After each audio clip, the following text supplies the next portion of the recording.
Alright. Donc, mon expérience de racisme en Corée. Alors, quand je parle souvent de racisme, certaines personnes ont l'impression que, voilà, je pense que le racisme n'existe pas, ou alors que j'excuse ou je justifie le racisme. Non, ce n'est pas du tout le cas, parce que j'ai personnellement été victime de racisme en Corée plusieurs fois. Mais, et donc, dans plusieurs cas, c'était choquant, évidemment. Mais, d'ailleurs, mon expérience dans l'un de mes emplois, qui s'est très très mal achevé, j'avais affaire à un responsable qui a utilisé des propos assez dégradants. Et donc, au final, je suis pas resté très longtemps là-bas. Ou alors, j'ai emprunté le métro et une fois à la sortie du métro, je me suis fait cracher dessus par un vieillard. Et donc, il y a ce genre d'expérience directe, choquante, que j'ai eue. Des personnes proches de moi, des Camerounais ou des Africains proches de moi ont connu des expériences encore plus dramatiques, plus choquantes. Ce n'est pas l'occasion d'en parler ici.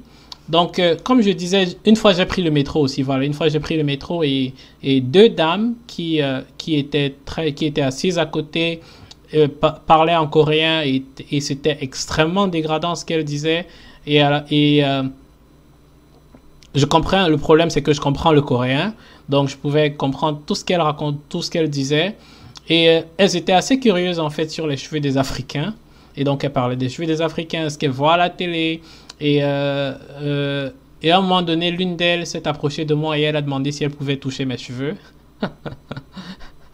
Donc, bref. Donc, j'ai eu mon lot d'expérience, en fait, sur le plan, dans la rue, et même, donc, comme je le disais tout à l'heure, au niveau sur le plan professionnel, au niveau, avec un responsable, un boss, qui a été plutôt, on va dire quoi, qui a créé un certain préjudice vis-à-vis de moi. Donc, ce n'est pas par manque d'expérience que je suis aussi pointilleux lorsqu'on parle de racisme.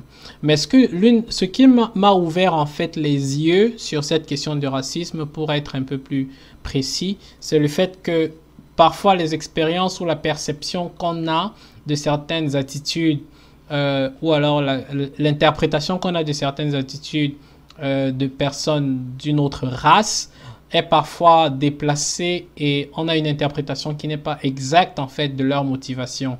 Et lorsqu'on passe à côté de cela, on peut se penser dans une posture de préjudice, on peut se considérer être dans une posture de victime, alors que ce n'est pas du tout le cas. Je vais prendre un exemple, et c'est l'expérience que j'ai eue qui m'a dramatiquement ouvert les yeux sur cette question. Parce que quand j'arrive en Corée, il y a cela 10 ans, au sein du groupe des Africains que je fréquente, et quand je dis Africains, c'est de tous bords, hein, Sénégalais, Ivoiriens, Camerounais, etc. Beaucoup racontent les expériences de racisme, et généralement c'est ce qu'on peut appeler dans le jargon les micro-agressions. Donc le fait de s'asseoir dans le métro et la personne à côté, le Coréen à côté se lève, ou bien de marcher dans la rue et quelqu'un qui vient change de direction. Ce genre d'expérience, c'est beaucoup de cela, ou bien être le seul étranger dans la classe et l'enseignant parle à tout le monde sauf à toi. Donc il y avait pas mal en fait d'histoires et d'expériences de ce genre. Et je ne suis pas là pour juger en fait et questionner l'authenticité de ces expériences. Mais ce que je veux dire, c'est que moi personnellement, ce que j'ai expérimenté, c'est effectivement ce que je viens de raconter. Une fois dans le métro, la conversation de cette dame assise à côté de moi. Une fois à la descente ou à la montée du métro, avoir un vieillard ou une personne âgée cracher directement sur moi. Une autre fois à mon lieu de travail avec un supérieur hiérarchique qui a employé des propos assez préjudiciables, et donc au terme de cela notre notre collaboration, je n'ai pas pu rester suffisamment longtemps, pas à cause de cet incident spécifiquement, mais à cause en fait de ce contexte et avec beaucoup d'autres facteurs. Bref, je vais laisser les détails de côté. Donc, mais ce que j'ai aussi découvert, c'est que comme beaucoup d'Africains, j'avais remarqué que dans le métro en Corée, lorsque je prends le métro, lorsque je m'installe et que je m'assieds, l'Occident coréen, surtout particulièrement les dames, ouais, vont peut-être changer de place ou bien se déplacer. Et donc pour moi, au tout début, c'était pourquoi? J'étais affecté, j'étais choqué. Et je ne comprenais pas. Et pour moi, c'était, oh d'accord, tout ce qu'on m'a raconté est donc vrai. Les Coréens, ils sont racistes, ils aiment pas les Noirs, etc. Et donc, c'est l'image que j'avais jusqu'à un certain temps. Et qu'est-ce qui a changé cette image? Je suis tombé à un moment donné sur un article scientifique qui parlait du fait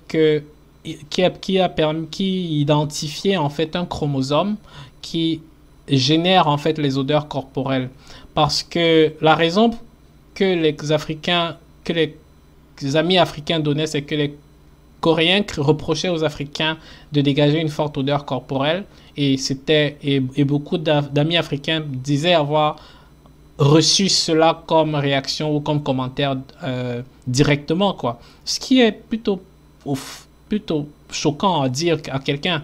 Mais bon, donc pour moi, le fait de m'asseoir et d'avoir un Coréen qui change de place était donc juste une confirmation de ces histoires que j'avais déjà entendues, de ces expériences que j'avais déjà. Et c'était choquant, mais ah d'accord, c'est donc vrai. C'était la seule réaction jusqu'à ce que je tombe sur cet article qui identifie un chromosome qui est responsable en fait de la production des odeurs corporelles. Et je vais publier l'article probablement dans le descriptif, dans la description de la vidéo plus tard. Donc, l'article identifie qu'il y a un chromosome dans notre corps qui génère en fait notre odeur corporelle. Et donc, ce chromosome est présent dans la plupart des corps et dans la plupart des races. Il se trouve cependant que les groupes ethniques d'Asie du Sud-Est, particulièrement les Coréens, n'ont pas ce chromosome. Alors j'étais choqué de découvrir cela parce que ça expliquait le fait que quand j'arrive en Corée il y a de cela 10 ans, c'est pratiquement impossible de trouver des déodorants dans les grandes surfaces en Corée. Les Coréens ne consomment pas de déodorants. Donc, les rares déodorants que vous trouvez en Corée sont importés d'Europe, importés de France et tout. Donc, ils coûtent extrêmement cher. Donc, je ne comprenais pas pourquoi, mais les Coréens n'utilisent pas de déodorants. Ils n'utilisent pas de produits, ils n'utilisent pas beaucoup de parfums, à l'exception de certains types de personnes, de certaines personnes vraiment qui travaillent dans certains types d'environnements. Mais de manière générale, les Coréens ne consomment pas des produits odorants pour le corps, ni de déodorants, et pas beaucoup de parfums.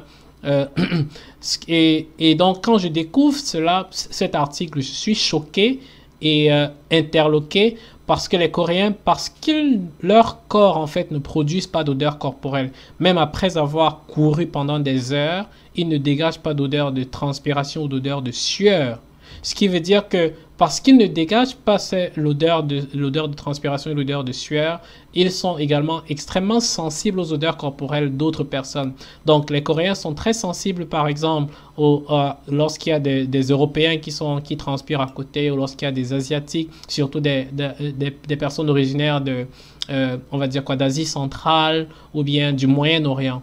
Alors, ça a été une grosse découverte pour moi et tout d'un coup je me suis dit, ah d'accord, je comprends pourquoi les Coréens pourraient donc dans le métro être gênés par le fait qu'un Africain ou quelqu'un d'une autre race soit assis à côté parce que cette personne dégage une odeur corporelle à laquelle ils ne sont pas habitués. Et donc ça a été une première découverte. La deuxième qui a complètement changé mon paradigme, c'est lorsque je me suis installé, pendant quelques mois, j'ai vécu avec un ami iranien et un ami sénégalais, un ami ivoirien. Donc, on était dans le même espace. Et cet ami iranien, donc un Perse,